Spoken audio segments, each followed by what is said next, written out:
Thanks for the invitation to come today. I'll just warn you that I'm starting to lose my voice. I have a little 5-year-old who just started school last week and has already come home with his first bug, so I'm sorry if I'm a bit croaky.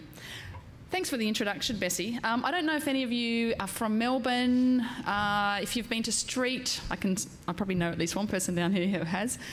As Bessie said, in 2010, we had our first young people start the program. And it's worth just saying is when we founded the organisation, it was really out of a frustration of the fact that in Australia, homelessness is often seen as a housing or accommodation issue. And often the young people that we were seeing had a whole range of issues and kind of complexities that they were dealing with that went far beyond housing, and often, in fact, kind of their homelessness was almost like the end product, but a whole bunch of other things had happened often since birth onwards for our young people. So what we were trying to do is build an holistic program that wrapped a whole bunch of supports around a young person. And long term, our aim was to have these young people not homeless, but we were one of the few organisations in the sector, working in the homelessness sector, in the homelessness sector, who weren't actually doing any accommodation. So our model, I guess, is, we would consider it more like a wellbeing model. We had a real fire in our belly, myself and our other co-founder, Kate, that there are just so many around the world, millions and millions of people on the streets. In our own communities in Australia, there's 105,000, and an enormous number of those are young people. And the reality is that the majority of those young people will be long-term unemployed. So we wanted to work with young people just as they were kind of, I guess in an early intervention way, as they were fairly new into the homelessness sector, and do this kind of intensive intervention with them for a small amount of time, 6 months, and try and change potentially their future. So the program has a number of elements. It's kind of wrap-around program.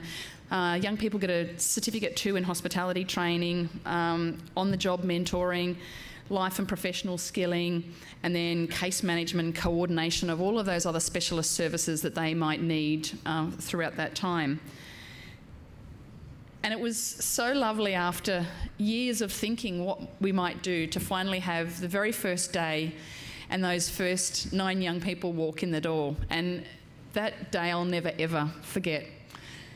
I'll never forget it from the conversation I had with one of those young men, because as I was standing on the steps of the TAFE, William Angliss Institute, he was telling me about the fact that his home had been straight across the road from the TAFE, and straight across from William Angliss is a very big public park called Flagstaff Gardens, and that had been where his home was up until he came to STREAT. So that moment of starting to understand some of the individual stories of those young people and realising that this was potentially a life-changing experience for him. Fortunately, that same young man has never had another night of homelessness since he graduated with us, but I'll talk more about this group of young people a little bit later. So this is where we started, those first 9 young people walking in the door, March 2010. The young people that we've got from a Centrelink perspective are stream 3 and 4. So they've got lots of complexity, multiple barriers to overcome, and they're just some of the stats. 98% have suffered from homelessness, drug and alcohol 69%, mental health 53%.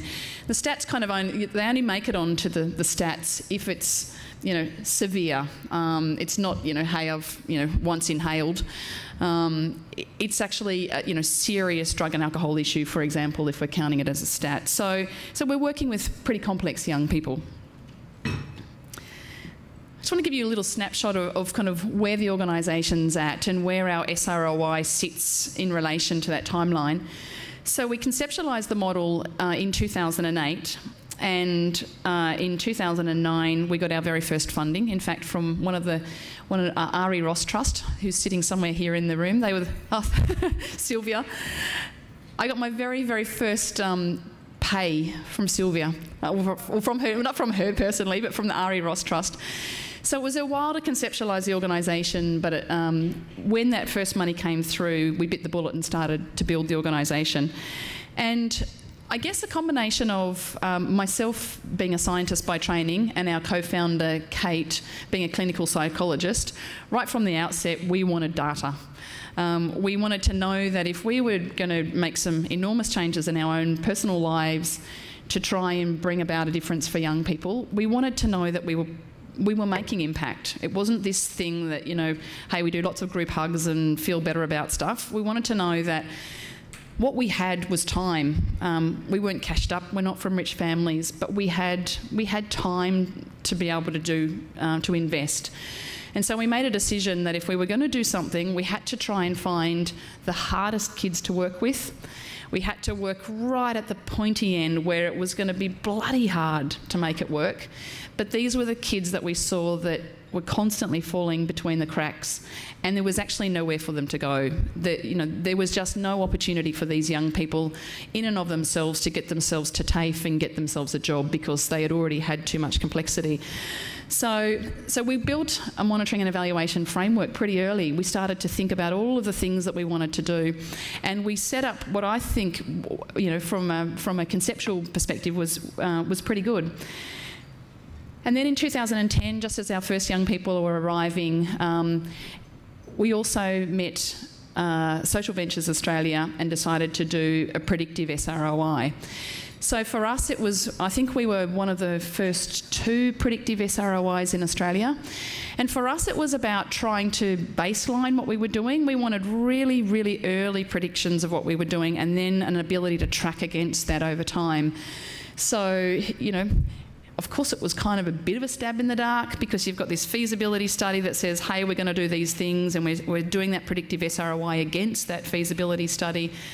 But we haven't actually done anything yet. You know, we haven't got any young people, or our young people have been in the organisation for 1 month. So there's a lot of kind of crystal balling in that process. 2011, we just sprinted like hell to build and start to, you know, build the programs and, you know, grow the organisation. And then late last year, we did an evaluative SROI, once again with SVA. And what I'll do is I'll go into some of the detail of the kind of the differences between those 2 types of SROIs and what we learned from the process doing 2 in a row and what how it's informed our programs. And then this year, as a result of the program, of the SROI that we did finished in December, we've made a bunch of program changes that kicked in last week with our 7th class of young people who have walked in the door last week. So you know, we're hopefully acting very quickly on the kind of data that we're seeing. I would love to think that we've already started talking about booking in our next SROI with SVA, probably in 2 more years once our organisation's a bit more established. And just so you know kind of where it fits in our journey, we're trying to build a scalable social enterprise model. So we're trying to get to that kind of holy grail in social enterprise terms of being able to pay our own way through our business profits. So we're halfway there on that journey.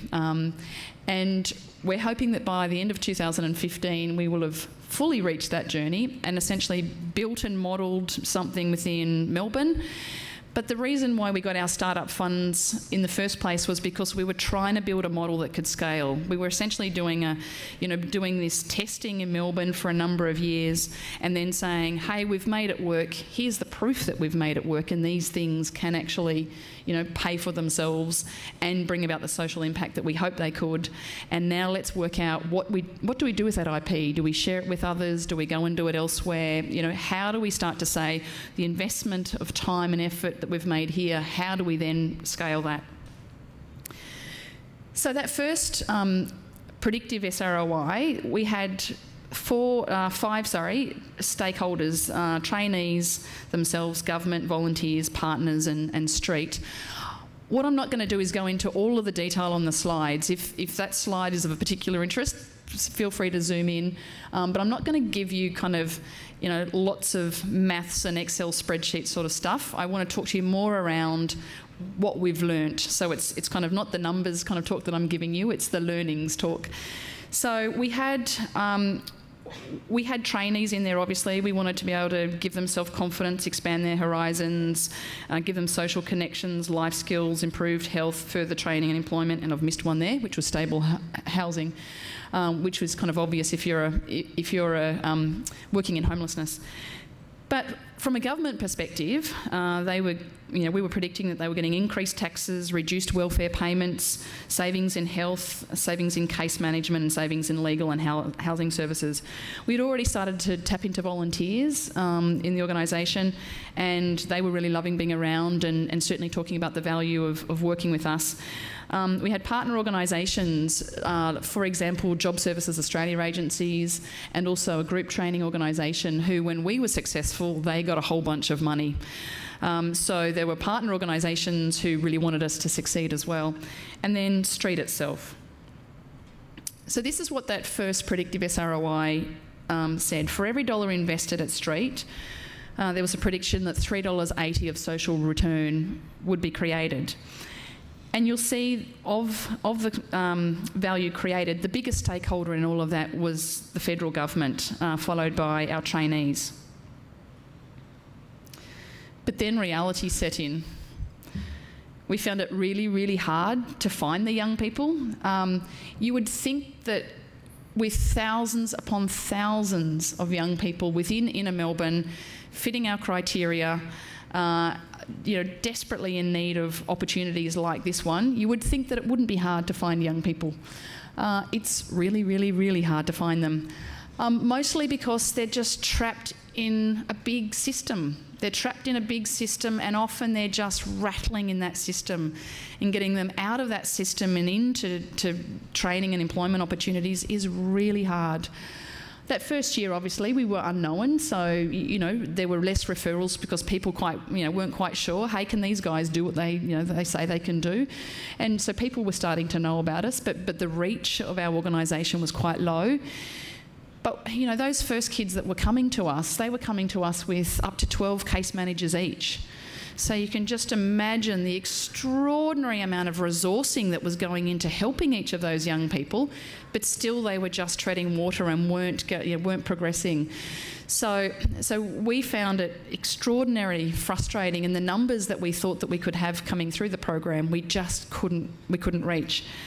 Our business financial projections were just way too optimistic. We had these ideas of, reaching financial sustainability as an organisation within 3 years and, doing extraordinary things. And, in reality, what small business can do that, let alone a small business that then you're lumping a whole bunch of extra complexities into their business model. So, when we started to get those first, financials through, not only were we not doing well in business, we sucked at business. We chose our very first site. It was a dog of a site. We lost money so goddamn fast, and to give you a sense, our first year we had 0%, the first year that we were conceptualising and building, we had 0% of business revenue because we hadn't started the business. But the second year, we had 3% of our overall revenue came from our business. So we just weren't getting the money through the door from the business the way that we had predicted that we could. So, of course, that was going to start to change the financial modelling that we'd done in that Predictive SROI. We expended as an organisation $631,000 on programs that we had absolutely been in lots of negotiations with referring agencies and had fully assumed that we would get a whole bunch of subsidies coming back through our front door through the JSA system, and none of that really ever materialised, and many of you have probably had the same situation if you're a third-party provider to JSAs. That system just doesn't quite work for organisations like ours. So we expended a large amount of money, but what actually came back through the door for us was $8,700. So of the money that we were spending, doing the job that was often similar to what other welfare agencies were doing, we were getting 1.4% kind of drip feeding back in. So we really quickly had to look at our financial models. And whereas we had been an employment program and all of our young people were on award wages from the second they walked in the door, even though they were coming in at very low productivity levels, we were going to go under so quickly with having an awful business site and young people that we were paying, full labour for, but we weren't getting the productivity benefit of, and just no money coming back through the system. So we really quickly changed our business model. from an employment model to a work experience model where we weren't paying the young people, but they were still staying on their Centrelink benefits. So obviously that was really quickly going to change the equation as well, because what the government, what we'd assumed in those calculations, that the government, one of the big things they were going to get is taxes from young people because they were now employed and they were off welfare benefits, but that wasn't the case. And the other thing that we realised that things worked a lot better when the classes were small and we could do almost like a one-on-one intervention, that a young person was placed in a business one-on-one with a mentor rather than having 9 kids all on this one tiny little cart trying to serve customers. So we started to work out how things best work for our young people. But all of those things really are just about being in startup phase. There's so much you don't know when you start an organisation. You're having your best guess at it, but anyone who has picks up their business plan or their feasibility study a couple of years out and kind of dusts it off again and looks at it will probably find there's a lot that's kind of different. The reality of how you do these things is not always the way that you conceptualise them. So in a way, there's no surprises in any of that. But when your predictive SROI is based on all of those assumptions, you should kind of expect there's going to be some changes next time round when you go and kind of verify that. So here's take two at the end of last year. So what we ended up with was, with all of those changes, the government became a smaller stakeholder. So they went from being a 51% kind of impact stakeholder to 26%. But for our trainees, we were creating more value than we had anticipated with our trainees overall.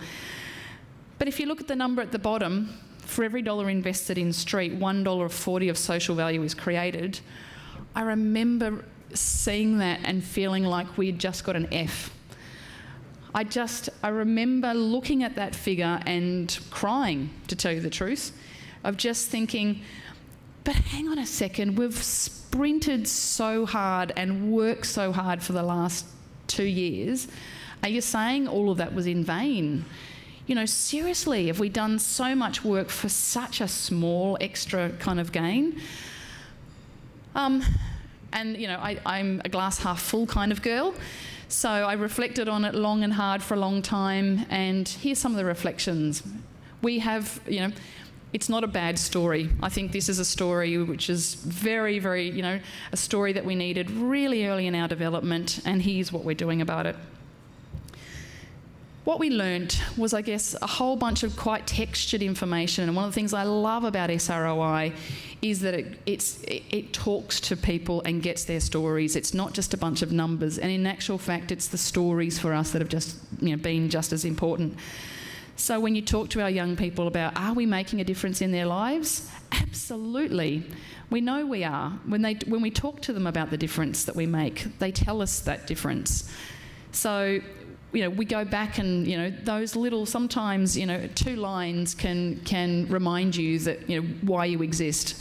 And those lines are a lot more important than often, the numbers. Or they're the lines that keep you going rather than, a dollar figure, well, for myself at least anyway. The thing that I love, though, that there's been a real growth, I think, in the sophistication of SROI in Australia in the last 2 years. So when we did our first predictive SROI with SVA, we chose that methodology over, we looked at a whole bunch of different methodologies, but we chose that one because it was getting a bit more traction in Australia. We liked the fact that it was qualitative and quantitative, and we liked the groups that were starting to lead the SROI charge in Australia. We had quite a lot of trust in.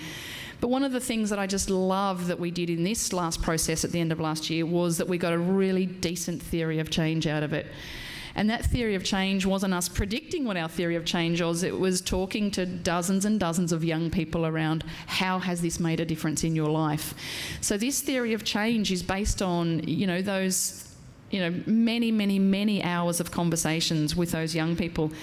And when SVA came back to us with a piece of paper and showed us the theory of change, for us it all rang true. We're experiencing this stuff every day, but to have our young people reflecting that back, for us was amazing. But the thing that we probably scratched our head about a little bit is we we were a homelessness program. Well, that's how we were, that's how we were representing ourselves externally, very much around stopping homelessness. And for us, a really pivotal thing that we had always sold to our young people, but also to external stakeholders, is that we were providing vocational training, proper vocational training, a certificate too. And when you talk to our young people, that didn't actually matter. They didn't really care whether or not they got a qualification. But a whole bunch of extra things started to become far more important in those conversations. And what it became clear was that confidence and their resilience and the way they felt internally was actually the biggest thing for them. Yes, their housing stability was better, and we would have thought, hey, they would be going, hey, we're not homeless anymore, because that to us is quite a big deal that they're not homeless. But when we say what's most important to you, it's, I've got the confidence to do anything I could imagine now, but 2 years ago I couldn't have done that. Would we have gone out and sold our program as a confidence-raising program? No way. It just sounds so lame. It sounds like kumbaya, sitting around, group hug time. Like, it just didn't feel tangible enough to me. We wanted to be able to say, this many kids started in our program and they were homeless, and look at them, they're all in jobs and in stable accommodation, and they were telling us, actually, we're just feeling a lot of love and we're feeling good about ourselves. So for me, it was, how do we start to work with that, and how do we use that in how we run our programs?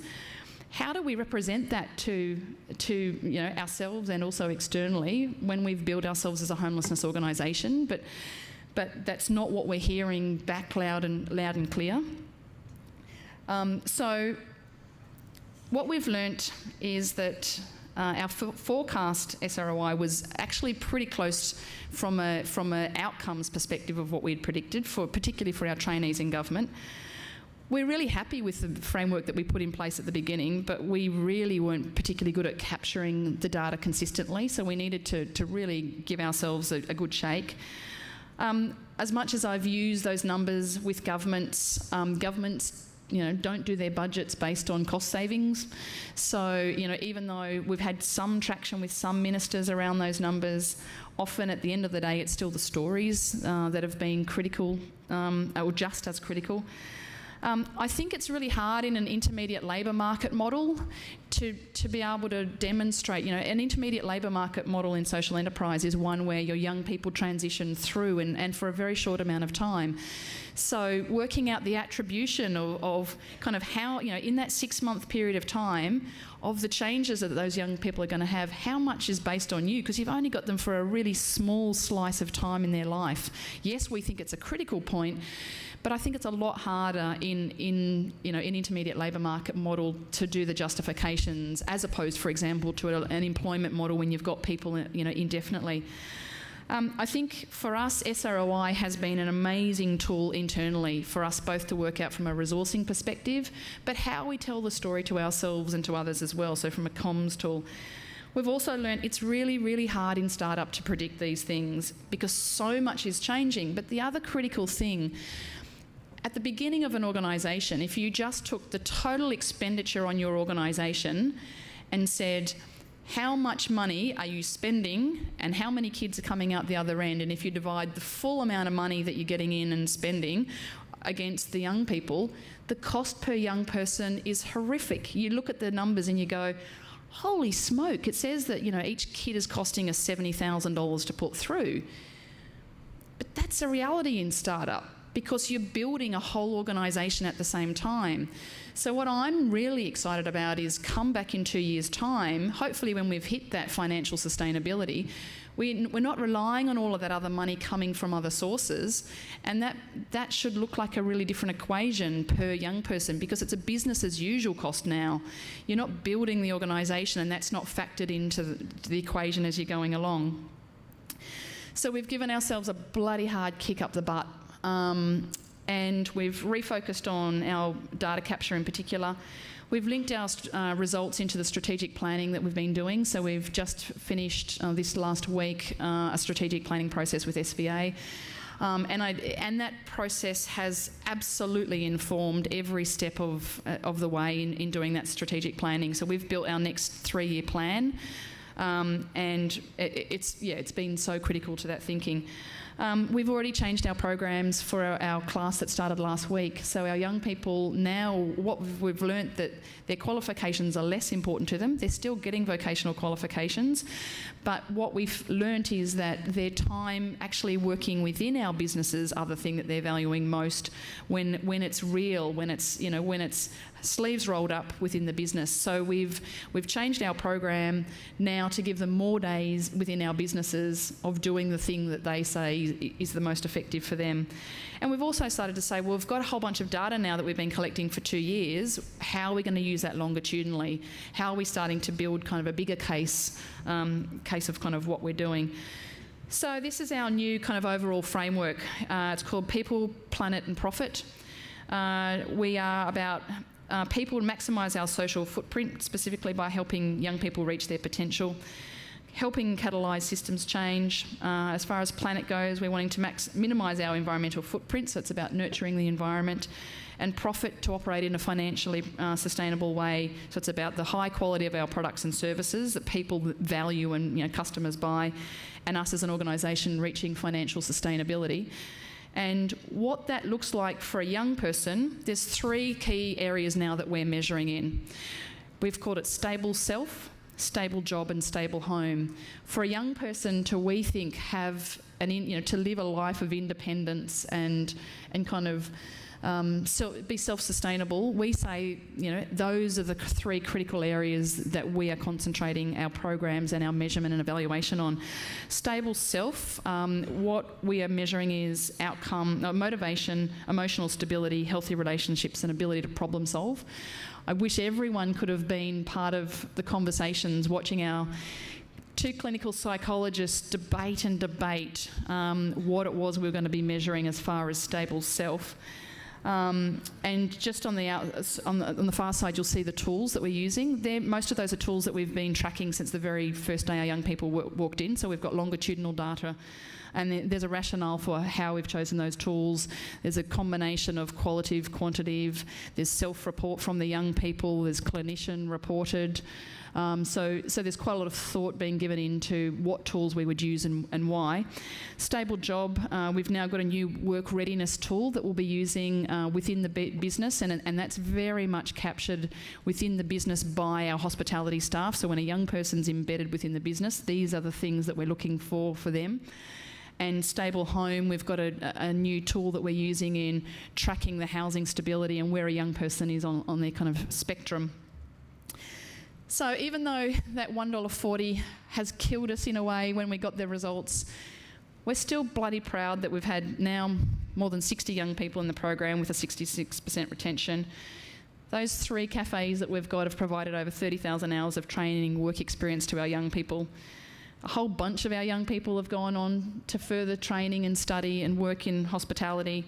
We've got 3 amazing cafes in inner Melbourne and a great coffee roasting business. And so the business is now doing what it should be doing, what we hoped it could do at the beginning. So we've served 430,000 customers. And you just think about serving that many people coffees and meals. You start to think about the skills that young people can get when they're the ones making those meals and coffees.